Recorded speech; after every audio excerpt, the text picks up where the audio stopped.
everyone, and welcome down to episode 97 of the Down South Photo Show. And welcome back, I guess, because we've been away a little bit. With me, Brendan Waits, here in Ocean Grove, Victoria, Australia. And the guy on the other screen or in your other ear, if you are listening to the podcast, it's Cam Blake in Hobart, Tasmania. Welcome home, Cameron. Yay, we made it home. We made it out alive. We did, Slightly. in one piece. I might be more scarred, but I made it home alive. Hello. I feel like I only saw you like a day ago. Yeah, about right. Day and a bit. Yeah. It was I think you'd be pretty accurate there. Cam and I have just completed our inaugural multi-day workshop. We've done a few one-day workshops together, but this was our first multi-day workshop up in the wonderful Mallee region of Victoria. It was wonderful. I'll give you that. I was a bit skeptical. Yes, well, you produced the goods. I was very confident we would come away with something pretty good, which we will break down in tonight's episode. We're going to talk a bit about the workshop. We have also been, both of us, to the Bright Festival of Photography, which was episode 96 for those of you playing along at home. We're going to talk a bit about that tonight as well, a bit of a recap on top of that. Doesn't that feel like a month ago? It does, and it was literally 9 days ago that we were in. 9 days ago. So. I feel like that was like last month or something. It's crazy. It's been when we looked ahead to October, we knew it was going to be quite stacked, and you've got to get on a plane in a few days, as am I in a few days as well. So it's all it's nonstop. It is nonstop. But yes, we had BFOP, we had then we had the Mallee, and then we're off again. So you're off to, where are you going? Queensland? I'm going to Queensland. I'm going to go and visit my brother. And that's right. I'm also going to a very good friend of mine's place, but he doesn't know that, so hopefully he doesn't listen to the show. Oh, yes, I know who you're talking about. Yes, your mate. We'll keep that on the down low. Correct. Thank you for everyone for subscribing and following along with this wonderful little shit show we've got going on here. It's lovely to have you on board. Show. Did you say shit show? It's lovely to have you on board. Oh my God, mate. Yeah, way to sell it. Yeah, you're doing really well. Yeah, we have blown past 660 something subscribers on YouTube, so thank you everyone for that. And the downloaded hours, I think, are fast approaching 15,000 downloaded hours on the audio version of the podcast. So thank you for that as well. That's a lot. That's pretty good. I'm pretty happy. Now, for those who might be thinking, "Gee, Cam's paying no attention to Brendan; he's just looking off the screen, fluffing around with his phone," you'd be right. Yes. Only reason is because Brendan threw it on me about 2 seconds before we went on, saying, when we talk about BFOP, let's have our BFOP backgrounds, but then we talk about the Murray, let's have the Murray ones on there. That's right. And do you think I've got any available on my computer here? No. Probably not. I'm multitasking. We don't have to do that. We'll work it out as we go. It's totally fine. Now thinking, before you go any further, we're in the nervous 90s. We've got 98, 99, then 100. Yes. I reckon... This is going to be big, maybe. I reckon we could do the 100th episode with me being in a different hemisphere. That would be absolutely fantastic. That'd be pretty cool. Yes. It sounds like it's going to probably line up with that. Maybe I could do it from the Las Vegas Strip after 45,000 beers with 5-star Dan. Isn't the Formula One Grand Prix on in Vegas around then as well? Is it? Get out. No, it's not. Surely. You might want to check your schedule. It's not too far away. Anyway, we'll find out. But this is not a racing show. Actually, no, it's the week before. Oh, there you go. I was going to say, it doesn't make good radio. You Googling something. Meow, meow, meow in the background. That'd be pretty funny. Yeah, it would be. We must make special mention of our October competition, Cameron. We should. Gangbusters is not enough. It's bigger than Ben-Hur. This thing. We can literally say now that we have had hundreds of entries into our October competition. The theme for October is trees, and that is purely open to interpretation. You know, all we're seeing is trees. This is the one I chose, so that's why. I picked a good topic. Tell you what, I'm just going through some now. We are going to need at least 2 or 3 beers to go through all these. Other than shots that I take on the beach, I'd say 90% of the rest of my landscape stuff would have a tree in it. Yeah. So it Yeah. was quite the can of worms you've opened up here. And Yeah. look, and I know our listeners don't need me to blow smoke, but the quality of entry to this point has been nothing short of fantastic. I was It's just going to looking be through. so tough to choose a winner out of this lot. I've just seen one just flicking down quickly. I'm like, oh, I hadn't seen that one yet. I'm like, wow, that's amazing. Yep. And then the one after, I'm like, well, that's equally amazing. And then I scrolled down a few more. I'm like, crap, that's really, really amazing. This is going to be really tough to pick a winner. It is. Yeah. No, it's good. It's You know good. what though? I've found one that might be controversial. Two So that's controversial. Do you have a clubhouse leader yet though? I bet you don't. But you're going to have time on planes to look at this sort of stuff, and as will I. So we will make a short list. I'll tell you who's not winning. No, we're not tell you who's not winning. There's someone who's entered a couple of shots, 3 shots at least. Me. They're disqualified. No, okay, not coming. Fair enough. Okay, yeah, DQ'd before they got out of the starting gate. That's fair enough too. Yeah, I think so. So before we delve into this week's topics, Cameron, would you like to tell the lovely viewers and maybe give 1,000 words to the listeners your background? Or maybe 10 words. All right. Which is worth 1,000 words. That's where I was going with that. 1,000 words. So this is from Mount Hotham in Bright and the Alpine National Park. So this is actually taken from Mount Hotham in the Alpine National Park, which I think, I'm happy to be correct, but I think it's one of the biggest national parks in Australia, the Alpine National Park, as in size. So this was actually on the day after BFOP finished. I had a couple of days up in BFOP. It took a couple of days extra just to chill out and explore the area that I love so much, because when we do BFOP, you don't really have time to scratch yourself or do any of your own stuff. So I wanted to have a look-see afterwards. And I went up Mount Hotham with a mate of mine, Jamie, and we went out to dinner plane, and he'd never been up there before. I think he was pleasantly surprised at how good the high country is. And on the way back, we ran into the good old Nikon Australia team. They were up there taking some photos as well. So we joined forces for the last hour at sunset, and we found these pretty cool spots. But this is an old, I guess it's an old snow gum of some sort, or gum, eucalyptus of some sort that's died off in the weather, but or fire maybe.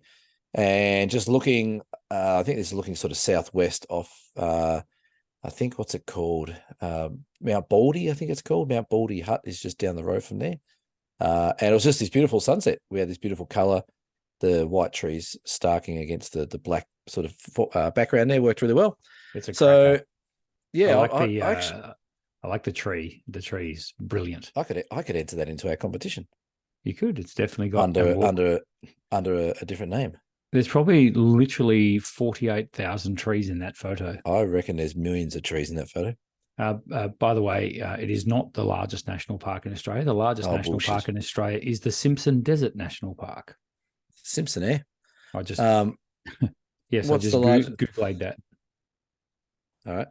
National parks. What's the national parks by size in Australia? You tell me about your wonderful background. All I did was look up the biggest. So I didn't ask where. Okay, my background was done on a workshop that I went on with Cameron Blake. You know him? Wanker. Up at BFOP, the Bright Festival of Photography. And that was the sunrise. So it's basically pointing probably 10 degrees to the north of where the sun actually rose. Mm-hmm. The layering up there was something to behold. I now know why that lookout is so popular at sunrise. I'd never stood foot on that lookout at sunrise before. So I was excited. And I'm told reliably that in the far distance, that is Mount Kosciuszko. Yes, so that's I think you're right there. You can definitely see Kosciuszko, and it looks unassuming. It's not really a peak. It's like a mound. Well, the fact that you're so far away from it as well. You're literally shooting into another state. That's right. Is that legal? I'm not sure. Yeah. And so, I really enjoyed it. It was an eye opener. It was really cool to be up there, seeing Cam go through his paces. I did manage to help out a couple of people as well, take a few shots. So that was very, very cool. I enjoyed doing that. Thank you for that. We also had a bit of an experience there, Cameron, where a lovely one of your customers decided that they might drop their 24-70 Nikon f2.8 lens over the cliff. Can't believe you're mentioning that. Well, we're not naming names, but it was bizarre. So there's a rail there, and it's got a gap at the bottom of the rail, as you know, Cam. Just enough for your foot to go under. Yeah, but you probably squeeze a foot under there. And of course, I saw this thing just rolling, and it sounded like a drink bottle, like one of those aluminium drink bottles. And I thought, oh, someone's. And then I looked, I'm like, hang on a minute, that's got a lens hood attached to it. Oh my god, that's a lens. And then the noise became more like a death rattle as it just plummeted over the edge. And how far would that drop be, Cam? 150 feet, something like that? No, it's I don't work in your generational measurements, but I think it's about 300 or so meters. Oh, right. So it's quite a bit more than I actually think it's here. I'm going to make another lie. I think it's one of the biggest circular drops off a cliff in Australia. I think it was a long way down anyway, and safe to say that lens may never see the light of day again. It was probably not. It's a funny thing though, that guest of BFOP, wonderful man, really lovely guy. We won't mention his name, but he doesn't have much luck at BFOP. If anything, he should probably stop going, because last year he was on my sunrise. And actually, just to clarify that, he wasn't on my workshop on this when he dropped his lens. Right. Well, okay, true. That's right. He was on that other person's workshop whose name shall remain nameless because we mention him too often on this show, and he gets too excited when we mention him. And who's been disqualified from the tree competition. That one. Yes, let's just say he should be a golfer. That might give it away. He should be. Yes. No, I won't say that. So he was on that workshop, but this gentleman was on my workshop last year, and we were up at the cathedral at the back of Buffalo, and it's got these little lakes or tarns, as we call them down here. And it was cold. It was like frosty cold. And I found this great little reflection of this rock formation in this semi-frozen tarn. And I sent a few people around. I said, just be careful. It's a bit mushy around the edge. And we're getting set, like packing up and getting it all done. And this guy comes around the corner and up to his waist, he's like just wet. I'm like, what happened to you, man? He goes, oh, that little lake you said was just a bit squishy by the side. He goes, it's pretty deep too. He'd fallen in it. So, no. And to rub salt into the wounds, on that same Bright Festival of Photography, he put petrol in his diesel car. I think he needs to maybe have a rest from BFOP I think next year. He just needs to stay away, I think. Yeah. Oh, well, these things happen. Yeah. Which is a wonderful segue into our first topic for the night, which is a quick recap on BFOP. I mean, we probably don't need to add too much to what we said live from BFOP last episode. Did we do a live episode? Did we? Which got a lot of very positive feedback there as well. But being a first timer, I'll have first crack if that's okay. Yeah, you go for it. Yeah, that sounds good. It was. I don't want to say it was a surprise. It was an eye opener. There's no doubt about that. It was a pleasant, very, very pleasant experience, mind you. BFOP, you don't know until you go. There's no doubt about it. You probably, for those of you who haven't been and you've heard people raving on about it, they're right. They're raving on about it for a reason. Yeah. The level of enthusiasm, the level of fun, the level of creativity in the room, the sheer volume of excited photographers was brilliant. It was something to behold. There's a real energy, a real vibe about all of it. Everyone's very, very keen to learn, very eager to get out on the workshops, eager to watch the presentations, eager to support the traders that come there and try their gear. And I mean, you could very easily go to BFOP and not sleep. And I think many people do. That happens. That happens a lot. Yeah. But I was very, very fortunate to get my name into Mark Watson's sports photography workshop, which was all about mountain biking, which floated my boat because I'm a mountain biker, not like what we were photoing. This was freestyle mountain biking, doing jumps and stuff. I'm way too old for that carry on, but I enjoy bikes and I enjoy photography. So being able to go along to his workshop and literally pick the brain of a professional photographer who does this sort of stuff for a living, and Mark's got some amazing stuff. We might link him in tonight's show notes. Was a real buzz, a real thrill, just to see a master at work. And I took so much away from that. Even stuff that I implemented on our Mallee workshop, which sounds weird, but there Yeah, was what? stuff. Yeah, I know. Didn't like verbatim rip him off, but it was just like stuff that I started looking at sports photography in a new light, which was very, very cool. Yeah. Embrace the challenge of it, and was very, very fortunate to come away with some great shots. I was wrapped with what I got during that workshop. So that was awesome. And then I got to go on a workshop with Mr. Glenn Lavender, who has been on the show. Number one fan of the show.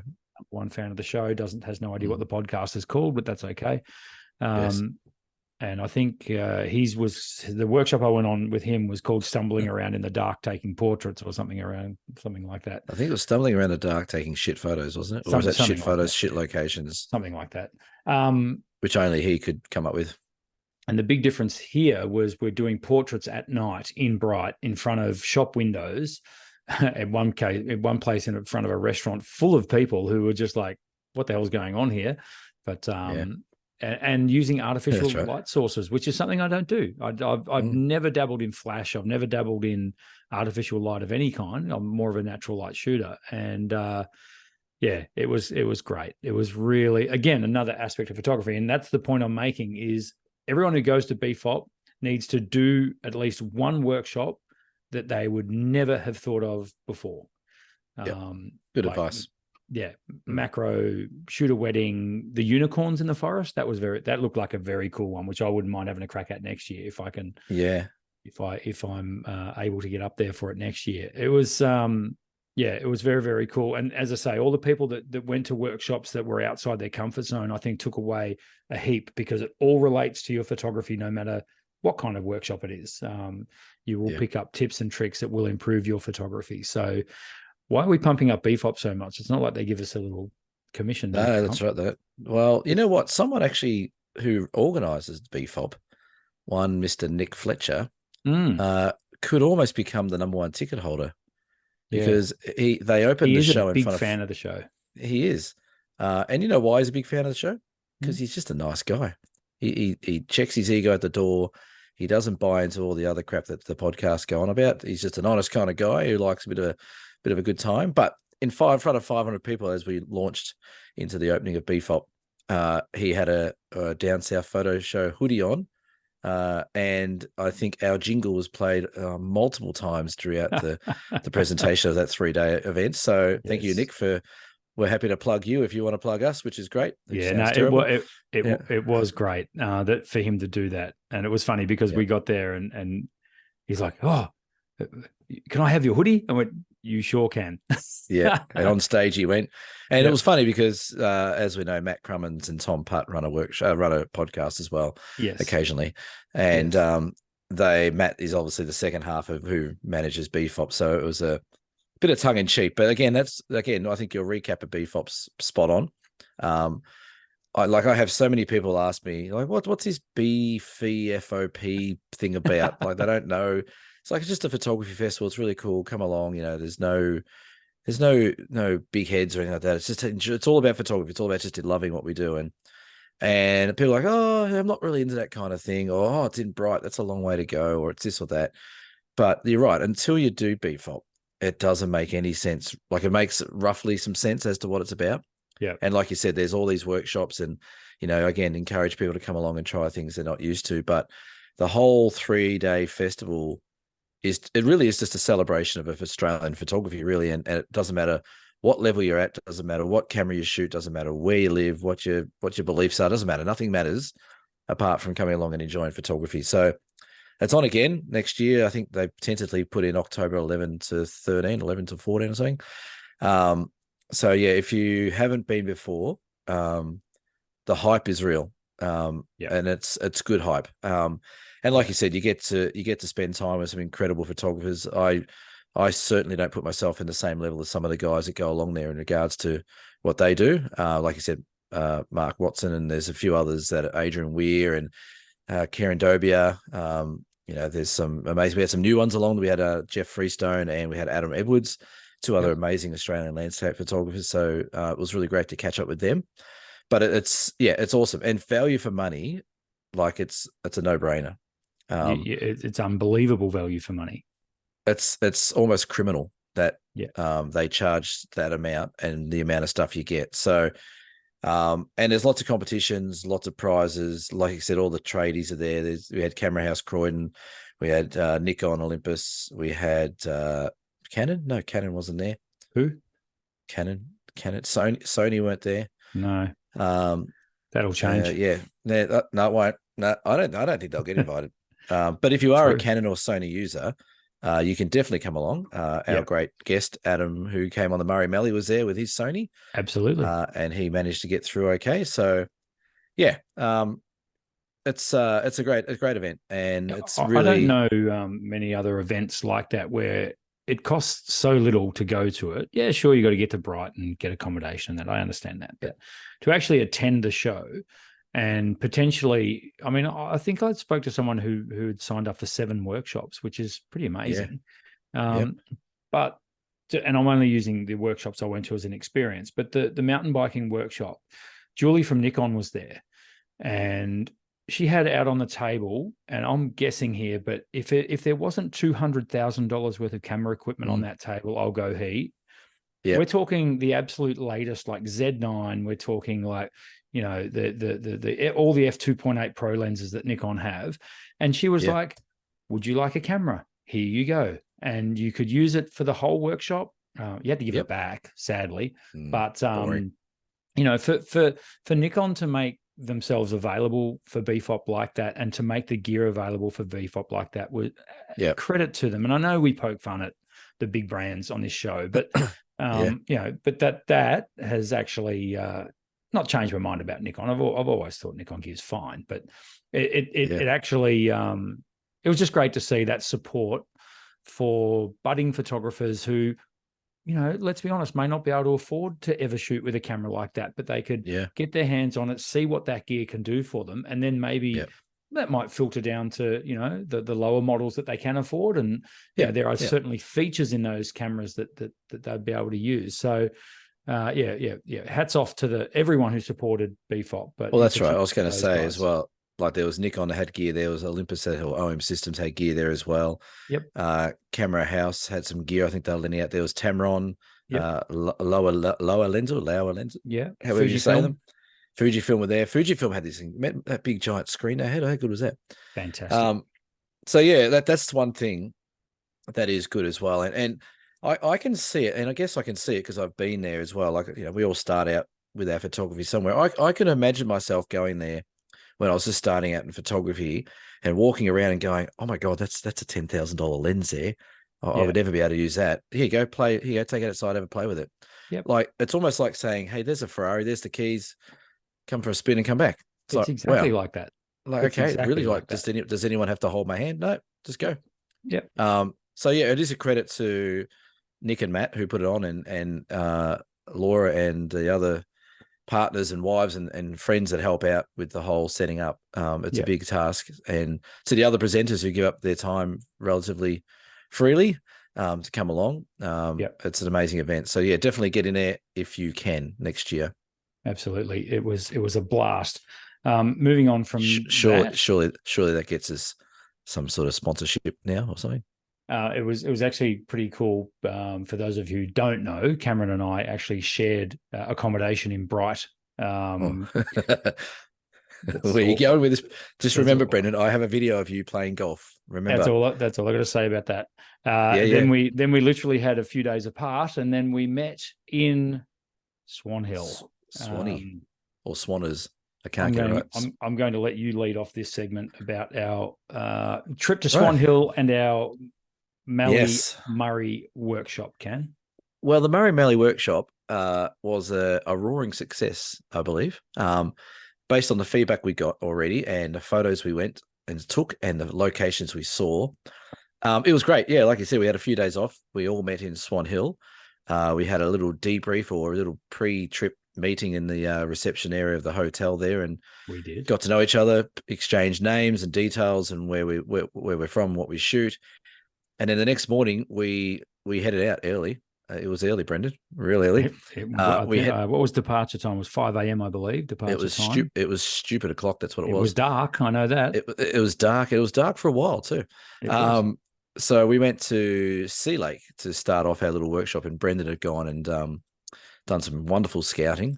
and managed to look at this. How good am I going? Look at that. Just change my bang. background. You're all over it. So we went out to Sea Lake, which is this amazing spot here. This is actually after sunrise. We were a bit further around the coast on the left there. But so we went out there, did a sunrise. We then headed back into Sea Lake, had some brekkie. We went back out and got this shot. And then we explored a few things down further south. We went to an amazing shearing shed, which was thank you to Ian for letting us come on your property. Now, can I just pause you there? Ian, he probably doesn't watch the show. I'm not sure whether he does or not. He bloody well should. I would doubt very much he watches this show. I doubt that you would meet more of a salt of the earth gentleman than Ian. Yes. He was so lovely to open his entire the McClelland property up to us. The shearing shed was incredible.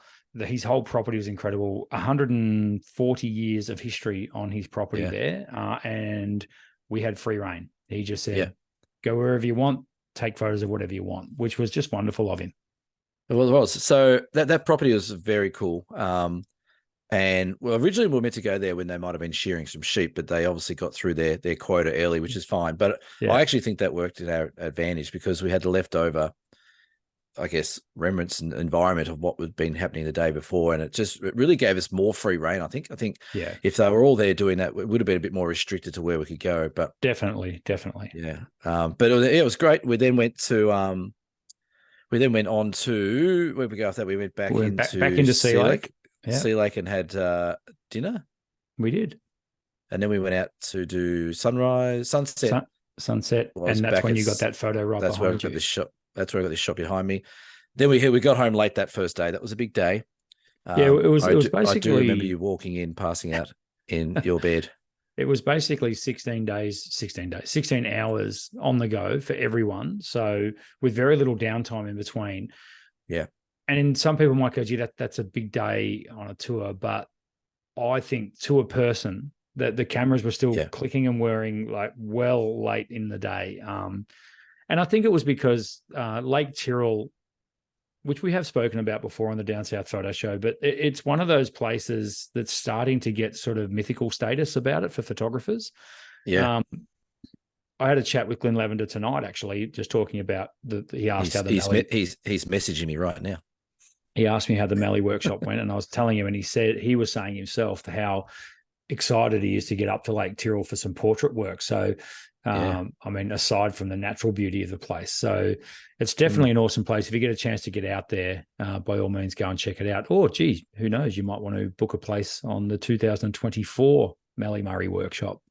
True. So then the next day we woke up not as early. We had a little bit of an easy day the next day. Well, it was about 45 minutes later.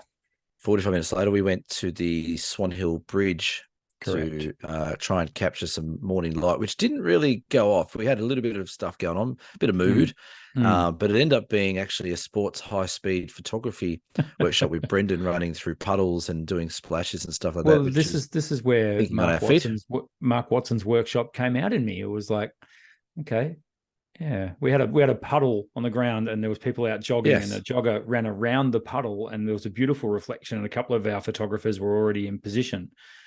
And of course, the jogger disappeared and then I think it might have been Adam or one of the guys looked back up the track and said, "Oh, gee, I hope another jogger comes along soon." That's right. And we tried to coax him to run through the puddle. Right. I just went, not doing that. And so, I started just asked the very simple question, well, do we know anyone who might be able to run through that puddle for us? And of course, I was referring to myself so that people could get the shot. Yes, you were. And we did get that shot. It was good fun, actually. And then it's sort of, what did you say? Making jam out of pig shit? Was that yeah, absolutely. It was thinking on the fly because the sunrise, and this is landscape photography. The sunrise didn't happen. It was grayed out. It was just an overcast day. Mind you, having said that, it gave the bridge more of an industrial sort of grungy look, which I didn't mind. I think that moody sort of grey weather. Yes, it was challenging, but it certainly made everyone think outside the box a bit, and we did. We totally thought outside the box. We put you in a puddle, but that's right. And the same thing, we went there on the last morning and we had a little bit of sun, but not the greatest sunrise again. But again, it created some interesting thing. But so after that second morning, we headed back and had some brekkie. We did. And then where did we go after that? I can't remember. Did we do the Pioneer Settlement? Was that Pioneer Settlement? Well, went somewhere else in between, but I'll just give a very quick shout out to Cafe 202 in Swan Hill. If you're ever up in that neck of the woods, go there for breakfast. Now, we went out to the Murray because a little paddle steamer decided to come on past us. So. We did. We watched a paddle steamer. Thankfully, Brendan was thankful that came past. So we watched the Pia. Is that what it's called? The Pia steamer? PYAP, the Pia. I did pay attention. I promise. You took a great photo of it. It was good. Yeah, it came around the corner, then we waited around and it came back. It's funny. I loved it, actually. That was one of the funniest parts of the whole trip. Like a paddle steamer for folks at home doesn't really move at a great rate of knots. It does not. But if you've ever wanted to see 8 photographers sort of shit their pants about missing out on a photograph of this going walking speed, all along the river, we had everyone sort of set up, make sure you get your compositions. Everyone was ready to go. The paddle steamer came and everyone just lost it. Oh my God, I've got to get up here. I've got to get up there. Oh my God, I've changed my settings. What am I doing? Yeah. So it was shooting under pressure. Yeah. But the good thing was it went up, it does a U-turn and comes back down the river faster than the way up the river. And people got some different shots on the way back. So that was cool. We then went very cool. And we went and had a look at the Pioneer Settlement, which again, apparently I might have gone there. I don't remember. Brendan's got a great shot of the blacksmith. That's almost an award-winning photograph, that, Brendan. Oh, shut your mouth. I think I was really, really happy. This shot came out exactly how I had it drawn up in my mind. This is the blacksmith shed at the Pioneer Settlement. They come in and at 1 o'clock in the afternoon, they put on a little show. I think they do one in the morning as well, where they fire the old forge up there and they make horseshoes and tent pegs and all kinds of stuff. But that whole shed, I mean, it looked like it was just dragged straight out of like 1870. It looks like something out of Hollywood, doesn't it? Yeah, it doesn't look real. Like a set. No. Yeah, and the light was so good because there's so much crap all around the shed, like it's even blocking the light. So it gives us this really nice sort of soft lighting. Yeah, thoroughly enjoyed that. And then, yeah, you're right. We jumped on said paddle steamer and went up the river and laid down the challenge for people to tell the story of the paddle steamer. So, yeah, that was very cool. I enjoyed that. There was. And then we came back and had a little bit of a downtime, a little bit of a rest. Yes. And then for sunset, we went to Lake Touchy Wop. We did go. That's right. We went down to Lake Touchy Wop. Yeah, which was a real challenge because, again, the sunset was great, but it was blowing a gale. So we didn't have any smooth water to photograph. We had choppy water, which again, we got there and it was like, okay, well, this is a fresh challenge. How do we get good shots out of this? And I'm here to tell you, some of the best shots of the whole weekend were done at quite possibly the worst location we went to. It was. I think there was a bit of a collective moan when we walked over that little track and everyone went, oh, is this it? Because it's really windy and it's what are we doing smooth here? Water. What's going on? There's no real foreground. There's nothing. And all of a sudden the clouds lit up and the sky did something. There was birds of prey flying around. There was intricate little details of shells and little gnarly dead roots and stuff like that. So, yeah. And for the whole trip, I think we did something that was really cool. We played those little photo competitions. Yeah. So every now and then Brendan just pop out a bus, right? This is a photo competition. You have 10 minutes to shoot this and off you go. And we gave a few prizes away. So I think the guests got a lot out of it because they had to think on the fly a lot. Like there were certainly times where it was just, okay, let's set up our cameras and just do the classic sunrise, sunset shots and all that kind of stuff. But every now and then we'd throw them a curveball and say, right, guess what? You can only shoot 50 mil at whatever it is, F4. And you can't change that, or you've got to shoot something that includes this old town hall and you've got to try and make some art out of it. So that was really good. And then the last day, is that the last day we're up to? Well, it's sort of technically the second last day, which was on the Sunday, where we hit the road and did the big Mallee. We did Mallee loop drive, I guess. We did. We had to sleep in because the sunrise was not meant to be any good, and I think it turned out it probably would have been okay. As it happens. Turned out to be foggy, but that's okay. We'll get foggy, that next time. Is fine. So then we went up to Naya West.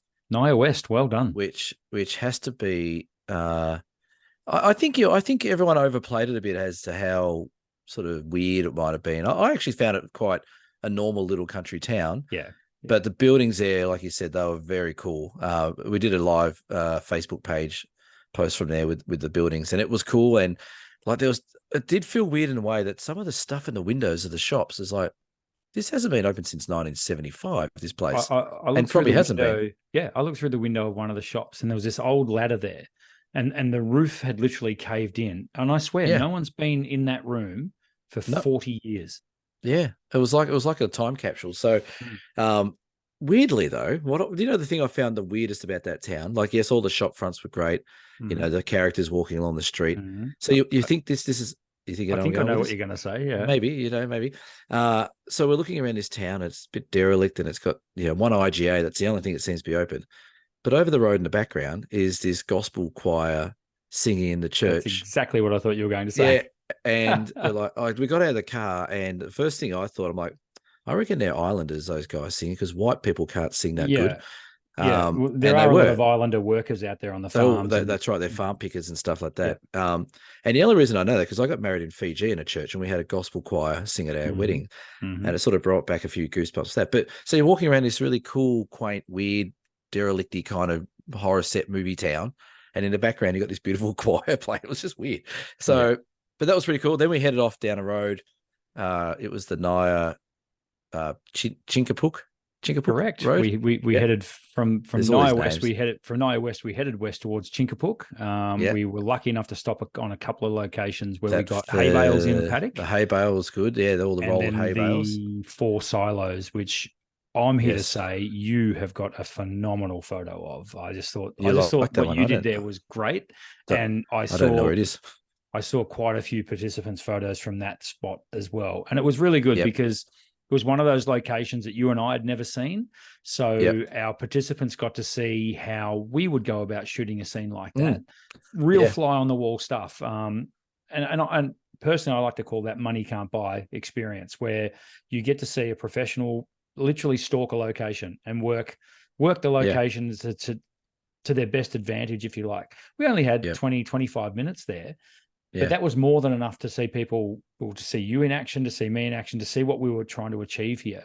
Yeah. And in fact, I think it was D1 who came, David 1. We've had 2 Davids on the trip, D1 and D2. D1, lovely gentleman who came away with an absolutely gorgeous image of that as well. So that was very cool. Yeah. And you're right. That is it's something cool, and you can actually see people build up as you go along at a location. Like, you stop there, and like I said, we were like, we weren't planning to stop there. We didn't even know it was there. We just pull the bus over. Let's go here. So what I like is, and I think this is a good tip for people listening, is within about 3 or 4 shots, you can change dramatically the shot you're originally going to get. So everyone got there and just went, oh, there's a crop field and some silos. Bang! They put everything in the middle, and everything was sort of a bit unbalanced. And then we changed a few things around. We got a bit lower. We incorporated some of the wheat, the wheat in the foreground, and had the silos using a bit more negative space. And then we changed aperture, and we started shooting really shallow aperture on the very background to blur the foreground out. And within 3 or 4 shots, people went from, oh, there's a happy snap, to, hey, these are really nicely constructed shot of a real Mallee Murray country sort of scene. So, sometimes it only takes a couple of steps to go from happy snapping to not happy snapping. Have you got a visitor? Have you? Yeah, I did have a visitor. I had a visitor pop in, but we are in the middle of a podcast, so it's not the guy in. It's not the blacksmith either. He's not back there. So after that, we went to Chinkapuk, which has a railway crossing, some silos, and a town hall, where Brendan apparently had been to a 21st there once. Ridiculous. With the girl that wasn't his wife. It's back in the day. I wasn't married at that point. That's right. That's right. Yeah. So we did a photo challenge there. Then we moved on to, don't tell me. Oh, God, what's it called? W. Starts with W? No. We went to Manangatang. Oh, Manangatang. God, oh my God. Manangatang, where the races were the day before. We weren't betting on them, I swear. No.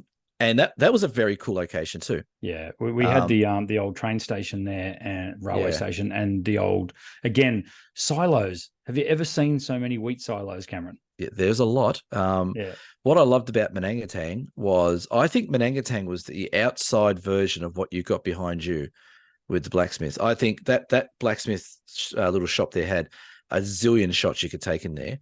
And Manangatang was the same along that train station and silos. And, we had the grain on the ground that you took a shot of. We had the tracks with the leading line. We had the old derelict building.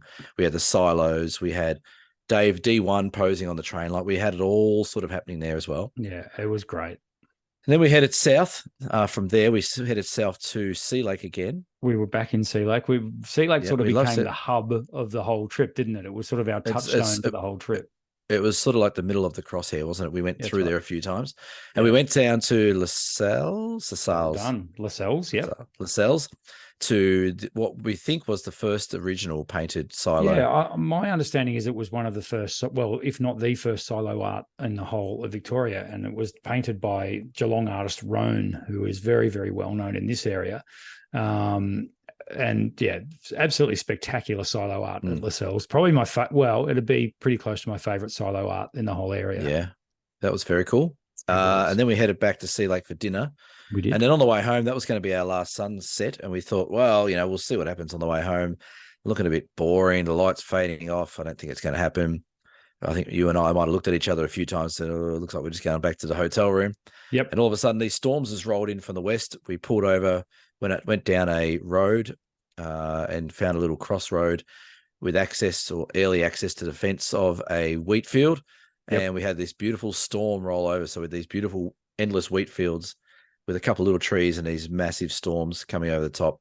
That was pretty cool as well. It was actually a nice way to finish it off. It was. So then we went back, and the next morning we wrapped up things. We did another sunrise shot at the bridge, Swan Hill Bridge. We wrapped it up, and we sent people on their merry way to their next adventure. So it was awesome. Yeah. I think it was great. I must admit, I'll be totally honest here. When you floated the idea of the Mallee to me, I'm like, yeah, look, it could work, it could not. It's probably going to depend a lot on weather. I had all these things in my head, as you do. But pretty much from the first morning being out here at Sea Lake, I went, okay, we're on here. This place has got absolute gems everywhere. So it has. Yeah. Credit to you for floating the idea. Thank you. No, I had full confidence, and I think because I grew up in the area, so that really helped, and I knew a lot of the locations. More importantly, I just knew the drives. I knew the roads would have, as you say, hidden gems on them along the way. And to me, although the Friday and Saturday were great, they were quite structured days though, so that we could get people into good areas to take photos. Sunday became a little less structured, which we knew our we knew where we had to be and when we had to be there. But along the way, the journey was actually, I think, to me, probably the biggest highlight of the trip, particularly when we got out of Naya West and headed along that stunning section of road. And that's not the Mallee Highway; it's the road that's south of the Mallee Highway. And it's just absolutely gorgeous. There's salt pans out there, the dead trees that we went past. That's right. They were cool. All the wheat fields, the silos, Chincopook itself. I mean, I just like saying the name Chincopook. Who wouldn't like saying that multiple times? Yeah. It was awesome. Really enjoyed it. Are we going to go again? We will be definitely going again. Now, can I give you something without notice? Yes, you can. I know your son has a birthday around that time of year. Yes, he does. What day is that? That is the 7th of October. Okay, so you're free for BFOP. Correct. And I'm floating the idea that we do the Mallee workshop from the 15th of October to the 19th of October. That makes all kinds of sense, Cameron. It should be, because it's actually on my website already. So I reckon that's roughly when we're going to. We'll confirm that, but and this we'll run that again next year. This is not heavy promoting or pushing anyone into it. I guarantee you that's going to sell out again. We had people this time around that were disappointed. Well, now that we've done it once and we know what people will get from it, all you have to do is talk to any of the 8 participants that came on it. They'll tell you that we're not we're not making it up. We got into some great spots. We did. And I think if anything, the one thing that probably was a little bit disappointing on the trip for me was that we didn't get any crazy weather. It would be we had really nice weather pretty much, but I would love to see like a massive storm come through there, or something really like some amazing sunrise and stuff like that. So I think it's only going to get better next year when we do it. Absolutely. So it was good. I loved it, and proof's in the pudding, mate. The photos look great.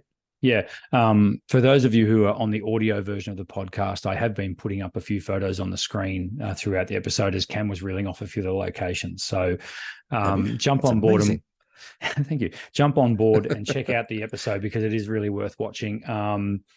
Yeah, I'm assuming, Cam, you might have a few of the photos up on your website or somewhere where people can see yeah, sure. Let's put them. I'll have a new section of my website soon. Yeah, we'll put it up there. As will I, and we will link that at some point down the track. Yep. Yeah, for sure. Yeah, absolutely brilliant. Really, really good. Great wrap on that trip, and very already excited about next year. Should we just, while we're here, should we briefly mention the other workshops we've got available as well? No, I wouldn't. Okay, fine. Yeah, we should. Great Ocean Road. Yes, Sorry. Great Ocean Road in May, which is now more than half sold out. Is that right? Yeah, because at least two people from the workshop we just did have booked on the next one already. So this is one of the benefits of coming on workshops with us. You get first bite of the cherry for the next one. That's right. Or you get you know what I find, and I'm sure it's true, and we all do it, but I feel people come on a workshop, they're, I'll come on a workshop, I'll see how these two are. They look like they're dickheads on the show, but they might be okay. They might not be. Let me just test it out. And they come and do one, and they realize, like, yeah, they are dickheads, but you know what? They're my kind of dickheads, and I want to hang out with them, and we want to do more stuff. So I think in the spirit of BFOP, it was the no BS workshop. Like, what you see is what you get. Customers. We did it. What you see is what you get with us. One bit of extra feedback as well. The food. The meals, the places we went to eat were absolutely fantastic. I mean, I don't think we had a dud for the whole time. Yeah, look, we went to the odd pub or two, but that's what it's all about. I'll tell you what the meals were. They were bloody big. I felt like it was a little taster for your trip to the US, I think. We didn't mention, we'll only do this briefly, but we didn't mention the Lake Boga Hotel Rockabilly. Absolutely that was there. Brilliant. There's a rock. Could we have timed it better? And there's this lady comes, literally Brendan pulls the bus in, and this lady rocks up in a leopard skin furry jacket, lipstick to the hilt, hair up in a bun. She goes, can you not park here? We've got a rockabilly going on here tonight, and there's all these old cars coming. Just move your bus down here. You're more than welcome to join in. And we went in there, and there was Elvis, there was Fonzie, there was, everyone. There was a whole lot of little kids in leather jackets. Little kid, cool. How's the kid with the mullet? That's the best mullet I've seen in millions of years. Absolutely, but it was great. So, Great Ocean Road workshop we have in May. There's 4 spots left on that, which I think will sell. Again, that'll be another great trip down in your backyard. Yeah. And then the one in my backyard, which is the Tarkon, the Cradle, that's already sold out. But based on how quick that one's sold out, I would suggest that'll run again. Yes. So it's growing nicely, our little Facebooky, podcasty YouTube show. Yeah. Workshops. And I think, and this is without notice as well, but there's a very, very good chance that a 4th workshop will be added throughout the calendar year. So Jesus. I think the Down South Photo Show will probably run 4 workshops a year. The 4th one that we are seriously considering. Can we hint to where we might be considering that, Cameron, or not? You probably don't know about this. It's in an area of Victoria that rhymes with champions. Champions. Oh yes, it does. Yes. I think so. Yeah. We'll leave that one. I reckon we need to build that one up. But if you can work out the cryptic clue of champions in Victoria, leave a comment below and see if you can guess where it might be. Exactly. We were going to discuss the fact that Cameron's straight away from OM system. Would you want to hold that over the next week, or are you happy to breach that? Look, I feel got a few minutes. Okay. I have a confession to make. Confession time, Cameron. Confession. I've already sat on the couch with you once this week. This is true. I'll sit on the couch again. So at BFOP. It is the BFOP. It is the BFOP. Festival. Yeah, the BFOP. As I mentioned, that first photo I had on my screen up at Mount Hotham, we ran into the Nikon crew. And now Julie, I've known Julie since I was about 18. Julie from Nikon. She is an industry legend. And aside from being an industry legend, she's probably one of the nicest people you will meet on the planet. She is openly caring, openly helpful. She's just a lovely soul. And I don't think you'll ever hear anyone say a bad word about Julie. Julie, Ross, and Cindy were the three guys that were helping out at Nikon. And I ran into him with my mate Jamie up at dinner plane, and we pulled in. I was actually I was pulling in to go to the Dunny, and I saw their car sitting there, and they had the back open with all the Nikon gear to sit in there because they'd packed up. And I'm like, oh. And Jamie's like, oh, there's the Nikon guys. I'm like, oh, I'll go say hello and walk over there. And Julie's like, what do you want to use, Cam? Just grab something out of the boot and have a go. I'm like, oh. Like this, is this like the take a boiled lolly, get in the back of the van type of thing where I'm going to get kidnapped or something? So I pulled out the ZF, the Nikon ZF, which is that old school camera, which I do like the look of because it looks like the old Nikon FMs, and I love the FMs. And I picked it up and they put a lens on it and started shooting. I'm like, oh, this feels okay, not too bad. And then she said, oh, try this lens. And they gave me like a 400 2.8 or something like that. And we're shooting at all those dead trees and the valleys. It was really nice light. Anyway, we got talking and talking about how I use a lot of my OM gear, and it was a very interesting conversation. But I walked away with it thinking, have I just done something wrong? Like, have I just cheated on someone? Or because I actually I felt dirty, but in a good way. I walked away and I thought to myself, okay, I've used Nikons. Like guests have Nikons, you get and help them and stuff. And I've always sort of hung a bit of shit on their menu systems, and I still hold that a little bit to be true. But I guess it's like any system once you start using a menu system. But the ZF was good, and I picked up a Z8 as well and played around with them. And I must admit, the first thing that came to my attention was they're not as heavy as I thought they were going to be. So I was actually quite surprised with that. And they just look nice, they feel nice, they sound nice. The files, I got the files off and had a look, and so yeah, I'm here to make an announcement that I used the Nikon and I actually enjoyed it. Which either says one or two things. Either one, that I am easily swayed by pretty shiny things, or two, it still doesn't matter what camera you use. If the experience is good, if the light's good, if you get a nice couple of shots out of it, really, you don't, when you press that shutter, you don't remember what camera you're using. All you remember is what you're shooting. So a shout out to Nikon. This is the biggest Nikon love we've ever done. And I can already feel the comments saying, no, you're changing over and you trader and coming to the dark side and you finally saw the light, all these things.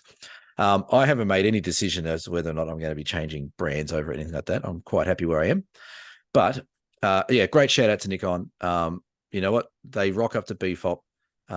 They bring their gear along. They're very generous with their time and knowledge. So shout out to them. If you have not used the Nikon before, if you like the old school cameras, go and have a play with the ZF. It's a really cool camera. I am considering maybe trying to get my hands on one for a bit more of a play because I just like that old school feel about it. So, but yeah, again, thanks to Julie, Ross, and Cindy. And the next morning we caught up again, and they bought myself and Jamie breakfast before we left Bright. So can't thank them enough for that. And you know what? They're better than Canon because Canon don't even rock up. So Canon can get stuffed. Yeah, I'm on the Canon hate wagon now. Yeah, I did manage to pick up a couple of Nikon cameras when I was at BFOP as well, and I've been a Nikon shooter for a long time, so I'm not, there was nothing new to me there. But what was new to me, I guess, was their mirrorless. I haven't really played around with their mirrorless system too much. It seems to me like a lot of the kinks have been ironed out and things are improving. Didn't get my hands on the ZF, but I am keen. I think I'm also it actually reminded me a lot of my OM5, to be honest, but maybe a little bit bigger. That's all. It's actually a bit bigger than that and heavier than that, but chuck a 50mm on it or a 35 or a 24 or something like that, and you would almost feel like you're shooting a FM back in the FM2 or an FM. Yeah, so cool. I think that's good when companies go back into their heritage and build cameras around it. So again, why not Nikon?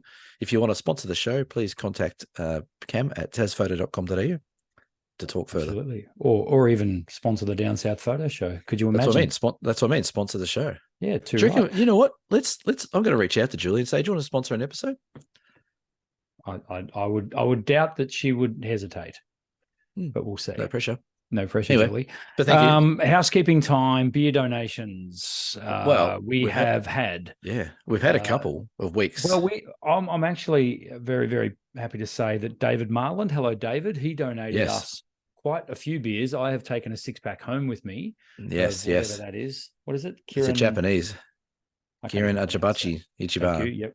Yep. That's a very nice drop. So thank you, Dave Marlin, for giving us that. Mel H, couple of beers came our way. Mel, we missed you on the Mallee Workshop. Maybe it's the Mallee Workshop Workshop. next year. Who knows? Yeah. Jenny, who came on the Mallee Workshop, has also donated us a slab of beer. Like we need any more encouraging. She obviously liked what she saw and said, I think I might poke that forward, put a bit more petrol on that fire. So thank you. Laura M, thank you, Laura, for giving us a beer. And Lee D, thank you so much for buying us a beer. If you would like to buy us a beer, head to dsps.com.au. How polished are we now as a show? We're not Polish, we're Australian. Ooh, boom. Thank you very much. Cameron, Shit joke. Look into your crystal ball and tell me what you've got coming up in the future. Future is only a few days away. I'll be heading up to, did you say prick? No, I said correct. I thought you just called me a prick then. No. What I said and what you thought I said were two different things. Yeah, radio. Okay. So I head up on the weekend to the very top of Australia, going up to Kakadu for a 5-day workshop. So we're going to spend 3 days in Kakadu and then 2 days back in Darwin, exploring the Litchfield National Park as well. It's going to be good. 5-star Dan's coming along. He's never been there either. Well, How exciting. How exciting. The great sounding workshop. It's going to be a tad warm. I would only imagine. At the moment, the average temperature in Kakadu is 41 per day. Fantastic. But there is storms starting to roll through each day, which is what we were sort of wanting for. And then back to Darwin, we'll go visit some beautiful waterfalls and stuff like that. So looking forward to it. Got pretty much a full house for that one, which is awesome. Wonderful. And then I'm back here for a couple of weeks before I do a Franklin River trip, and then I'm done for the year pretty much, apart from the US. Yes. Well, that's going to be awesome. What about you? Well, I can't really say because the person that I'm going to visit doesn't know I'm going to visit them, but I am jumping on the big bird to Queensland. So looking forward to that. That's for, I think, 3 or 4 days next week. And then we have the then we have the downhill run to the big fella with the big sack coming our way. So who, me? So here we go. In retail at Christmas time. Strap in. That's right. So let me just say I'm looking forward to January already, but we'll get there. Awesome. Yeah. I think that's an episode. I think that's a wrap. Hopefully you have enjoyed seeing and hearing about our adventures through the Mallee and northwestern Victoria. And northeast Victoria as well. In case I didn't make it very, very clear, thank you, Cam, for being one half of that workshop and making it such an experience. I thoroughly enjoyed it. I felt like it was a well-oiled machine, but nice and relaxed, just how people like it. Yeah, I think I agree. And it was great to finally do a multi-day workshop with you. We've been talking about it for a while. Absolutely.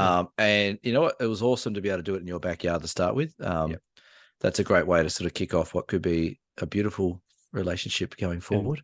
Absolutely. And also then the returning serve down to Tasmania next year. I can't wait. Yeah, absolutely. Now, I don't know if you've done this on purpose, but you did seem to avoid one important part of that trip. Do tell. We played golf the next day.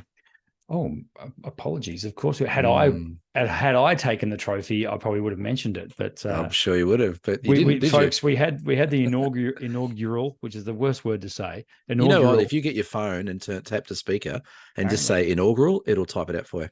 Exactly. That's what I learned from this trip. We had the inaugural Down South Photo Show tour golf day.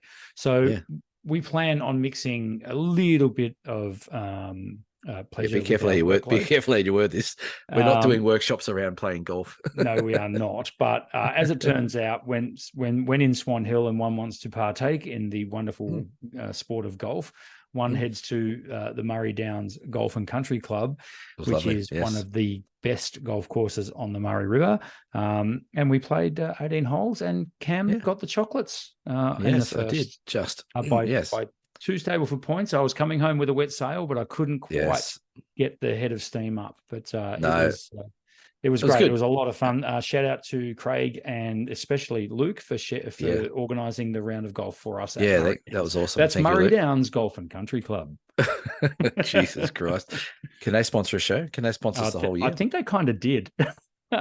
They sort of did, didn't they? Yeah, they did actually. Because yeah. But that was good. We had a great Yeah. time up there, and I look forward to the next one. But yeah, what are we up to now? 98 next week. Yes.